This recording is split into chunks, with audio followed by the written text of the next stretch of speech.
పెళ్లి కాని కుర్రోళ్ళు ఎట్లా మాట్లాడతారు? అది చేస్తాం, ఇది చేసేస్తాం. పెళ్ళైన వాళ్ళు చచ్చుబడిపోతారు. ఇంకేమన్నా వల్ల ఏమో అయిపోతాం. నిన్ను చచ్చుబడే విధంగా చేసిందెవరు? చేతకానోళ్ళు చేసేస్తారు స్త్రీలు.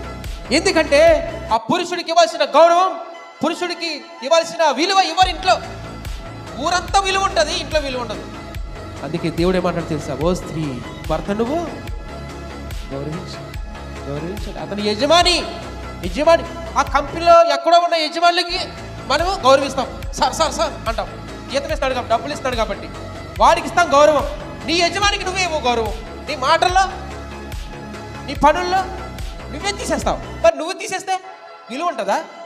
దేవుడు ప్రపంచానికి భర్త అయితే నీవు నీ భర్తకు లోబడాలి. లోకనాథుడు ఎవరు? ఈ లోకానికి నాథుడు ఎవరు? దేవుడు. నాథుడు అంటే భర్త. ఈ లోకాన్ని రక్షించిన వాడు భర్త అయి ఉన్నాడని వాక్యంలో ఉంది. ఆయనకి భయపడాలి. నీ భర్తకు కూడా నువ్వు భయపడాలి. అతని చేత కానోడైనా సరే రెస్పెక్ట్ ఇవ్వాలి. నువ్వు దేవుడికి ఇచ్చినట్టే.